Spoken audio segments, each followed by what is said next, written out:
വസുന്ധരാന്റി എവിടെ അമ്മേ? അത് ഫോണും പിടിച്ച് ഹാളിനുള്ളിൽ തെക്ക് വടക്ക് നടക്കുന്നുണ്ട്. എന്തോ വലിയ ചർച്ചയാണെന്ന് തോന്നുന്നു. ആ ചർച്ചയുടെ ഡീറ്റെയിൽസ് വേണോ? ഞാൻ ഇപ്പൊ പറഞ്ഞുതരാം. ഓഹോ, വസുന്ധരാന്റി എന്തോ സംസാരിക്കുന്നതെന്ന് നീ ഒളിഞ്ഞു നിന്ന് കേട്ടോ? ഒളിഞ്ഞു നിന്ന് കേൾക്കേണ്ട ആവശ്യമൊന്നുമില്ല, ഊഹിക്കാലോ. ഫോണിന്റെ മറുതലയ്ക്കൽ ശിവാനി ചേച്ചി തന്നെയായിരിക്കും. ചർച്ച ഈ ബർത്ത്ഡേ ഫംഗ്ഷൻ എങ്ങനെ കൊളാക്കാന്നായിരിക്കും. പെണ്ണെ, നീ ആവശ്യമില്ലാത്ത കാര്യങ്ങൾ ഊഹിക്കാനൊന്നും നിക്കല്ലേ.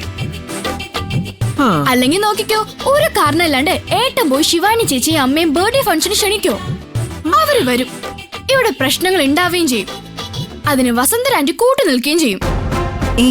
ഇത് ഈശ്വരമംഗലം കുടുംബത്തിലെ ഫംഗ്ഷനാ. പ്രണവിന്റെ ബർത്ത്ഡേ അല്ലേ?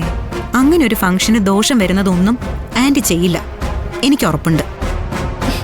എന്റെ ചേച്ചി, ആന്റിയുടെ മനസ്സിൽ ഇപ്പൊ തീ പിടിച്ചു നിൽക്ക. ഇന്നത്തെ ഫംഗ്ഷനിൽ ഇവിടെ വെച്ച് നിധി എന്റർപ്രൈസസ് എന്ന പുതിയ കമ്പനിയുടെ പേര് അനൗൺസ് ചെയ്യും എന്നല്ലേ ഏട്ടൻ പറഞ്ഞിരുന്നേ. അതിന്റെ പുക ആന്റിയുടെ മനസ്സിൽ കാണും. പ്രണവേടിന്റെ ബർത്ത്ഡേ ഫംഗ്ഷൻ ആയതുകൊണ്ട് ചേച്ചിയുടെ പേരിലുള്ള പുതിയ കമ്പനിയും ഇവിടെ വെച്ച് അനൗൺസ് ചെയ്യാൻ ആന്റി സമ്മതിക്കുന്ന എനിക്ക് തോന്നുന്നില്ല. നീ ഒന്ന് പോയേ. എത്ര ദേഷ്യം ഉണ്ടെങ്കിലും ഒരു പൊതുവേദിയിൽ വെച്ച് ബസ് ഒരു പ്രശ്നം ഉണ്ടാക്കില്ല, അതെനിക്ക് ഉറപ്പാ. എന്തായാലും പുതിയ കമ്പനിയുടെ പ്രൊജക്ട് ഹെഡ് നിധി മാഡത്തിന് എന്റെ അഡ്വാൻസ് ഓൾ ദ ബെസ്റ്റ്. ഞാൻ പോയി വസുവിനെ ഒന്ന് തണുപ്പിച്ച് സോപ്പിട്ട് വിളിച്ചോണ്ട് വരാം. നിങ്ങൾ നിക്കേ. എന്റെ പൊന്നു പ്രണവേ, ഒന്ന് പോയി ഡ്രസ്സ് മാറിയിട്ട് വരുമോ? എന്റെ ഇടത്ത് ടെൻഷൻ ആവാതെ സമയമുണ്ടെന്ന്. ലൊക്കേഷൻ ഇട്ട് കൊടുത്താൽ പോലും അവിടേക്ക് വരാൻ അറിയാത്ത ഫൂൾസ്. ഇവരെയൊക്കെ കാറ്ററിംഗ് ഏൽപ്പിച്ച് എന്നെ വേണം തല്ലാൻ. എന്ത് പറ്റിയേട്ടാ? അവർക്ക് വഴി തെറ്റിയോ? വഴി തെറ്റിയെന്ന് മാത്രമല്ല, അവിടെ ഇവിടെയൊക്കെ ചെന്ന് നിന്നിട്ട് വിളിക്കുക. നമ്മൾ ആ ശീമക്കൊന്നയുടെ അവിടം വരെ എത്തി, കപ്പ നട്ടിരിക്കുന്ന പുരയിടത്തിന്റെ അടുത്ത് നിൽക്കുക എന്നൊക്കെ പറഞ്ഞു. ഇതൊക്കെ എവിടെയാന്ന് കരുതിയാ ഞാൻ വഴി പറഞ്ഞു കൊടുക്കുന്നത്? ചേട്ടൻ ടെൻഷൻ അടിക്കാരി, അവരിങ്ങ് എത്തിക്കോളും.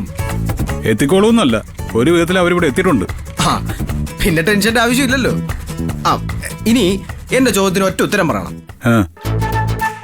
ഇന്ന് എന്റെ പിറന്നാൾ വേദിയില് സർപ്രൈസുകളുടെ ഒരു മഹാപ്രളയമായിരിക്കും എന്നാണ് എന്റെ ഒരു ഊഹം.